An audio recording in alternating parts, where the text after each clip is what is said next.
شیخ کا بھی ذکر کرتا ہوں، اگر شیخ بھی کوئی ایسا ہے تو اس کا بھی کوئی شریعت میں مقام نہیں.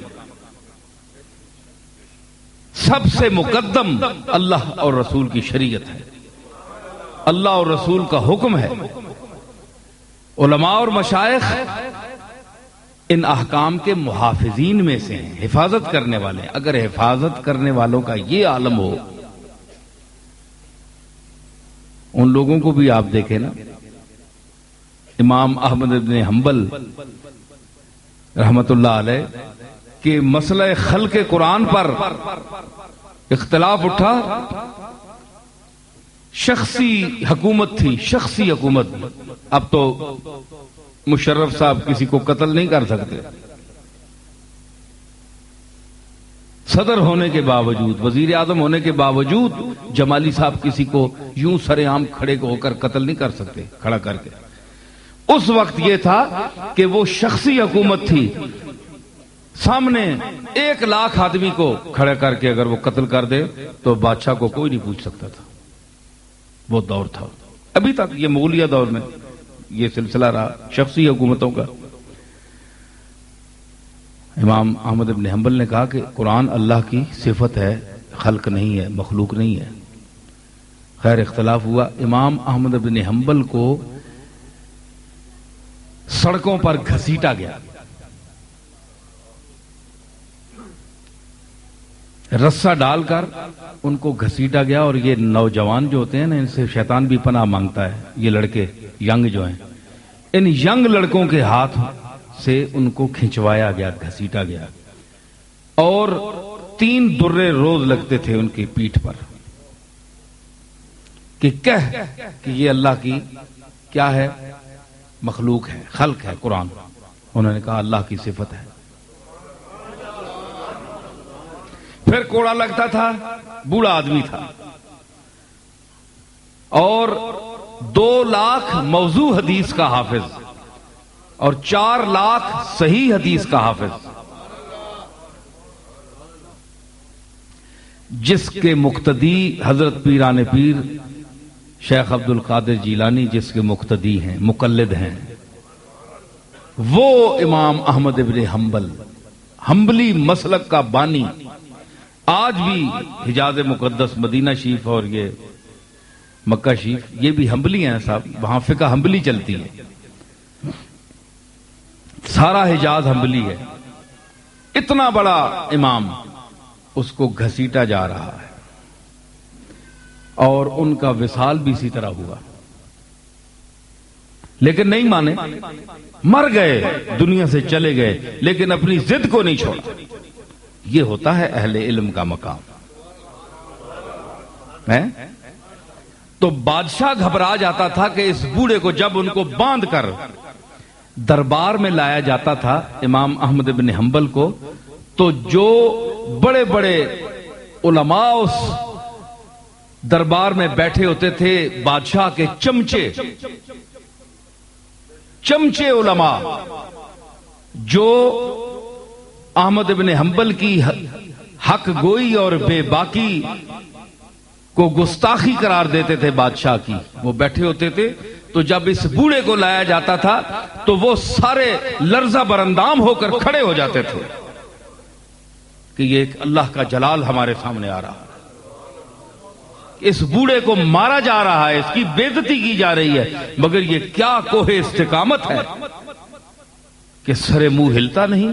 اور ہم ہیں اپنے گریبانوں میں وہ جھانکتے تھے کہ ہم کتنے کمینے اور گھٹیا ہیں کہ اس بادشاہ کو خوش کرنے کے لیے اس ازلی بادشاہ اور حقیقی بادشاہ کی عظمتوں کو بھول گئے. تاریخ میں آتا ہے کہ جب ایک دن کوڑا پڑا امام احمد بن حنبل کی پیٹھ پر تو آپ کا ازار بند ٹوٹ گیا. یہ جو مجھے ایک بات یاد آ رہی، ازار بند ٹوٹ گیا. اب اس کے ہاتھ بندھے ہوئے تھے، 75 سال عمر تھی،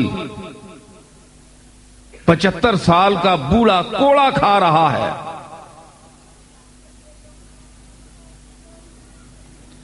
ازار بند ٹوٹ گیا. اب خطرہ تھا کہ میں ننگا ہوتا ہوں سرے دربار. یوں اپنا رخ کیا آسمان کی طرف، رخ کیا اور عرض کی اے میرے مالک اب مجھے سر دربار ننگا کرتا ہے؟ میں نے کیا یہی جرم کیا کہ تیرے اس قرآن کو کہا کہ یہ تیری صفت ہے، تیری مخلوق نہیں ہے؟ اگر میں غلط ہوں تو مجھے ضرور بے عزت کر اس محفل میں سر دربار، اور اگر نہیں ہے تو میری عزت کو بچا۔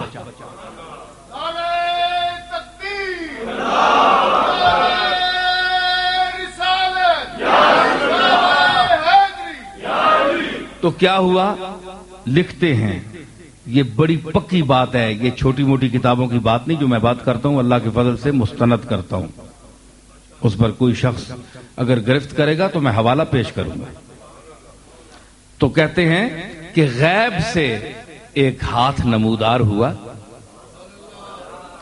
غیب سے جبریل کا ہاتھ تھا، خدا جانے ملأ الاعلی حاملان عرش کا کوئی ہاتھ تھا فرشتے کا، ایک غیب سے ہاتھ نمودار ہوا اور احمد ابن حنبل کے اس ازار بند کی جگہ یوں اس نے پھیرا اور ازار بند جو ہے دوبارہ جڑ گیا اور وہ بے عزت ہونے سے بچ گئے، اللہ نے بچا لیا۔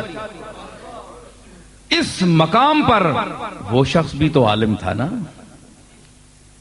جو صاحب مذہب تھا، جو ایک مسلک کا موجد تھا، اس نے اپنے علم کو اللہ کی احکام کی بلندی کے لیے، ظلم اور تعدی کے خلاف آواز اٹھانے کے حوالے سے اس نے علم کو استعمال کیا، تو اللہ نے ہر جگہ اس کی عزت بھی رکھی، اس کا نام بھی پیدا کیا، اور آج تک، اور آپ کو سن کر حیرت ہوگی کہ احمد بن حنبل کا مزار بھی کہیں نہیں ہے، حیرت ہے۔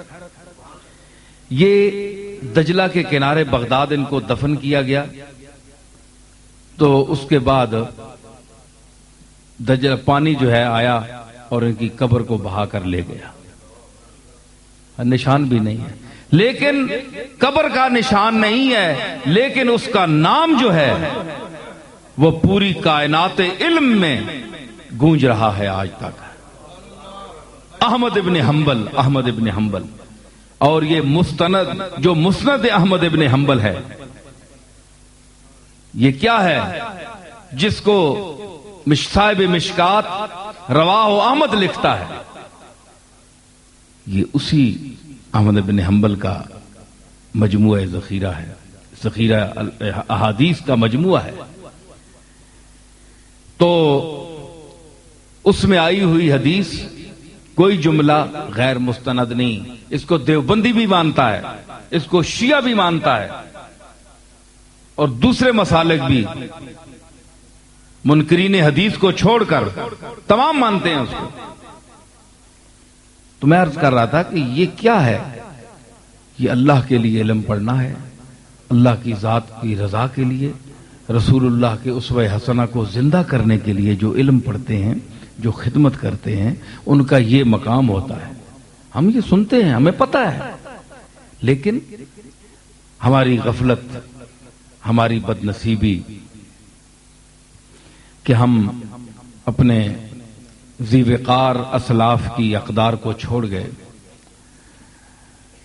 ہم نے اس دنیا میں بھی رہنا ہے۔ اب میں سمیٹتا ہوں بات کو، اس دور میں جس میں ہم سانس لے رہے ہیں، اس کے تقاضے بہت ہیں، اتنے تقاضے ہیں کہ ہم انہیں پورا نہیں کر سکتے، لیکن کوشش کرتے ہیں یہ بھی ہو، وہ بھی ہو، اتنا کچھ ہو کہ ہم بس کوئی جگہ نہ ہو، لیکن ہم وہ سارے تقاضے اور چیزیں، اسباب سب اکٹھے کریں، سب جمع کریں۔ کوشش ہماری یہی ہوتی ہے، جمع مالا وعددا، کہ جمع، قرآن کہتا ہے کہ اس نے مال کو جمع کیا اور پھر گنتا ہے، میرے پاس اتنا ہے۔ تو یہ ہرس دنیا جو ہے، یہ بہت بڑی بری بلا ہے۔ مرزا بیدل ایک شاعر ہے،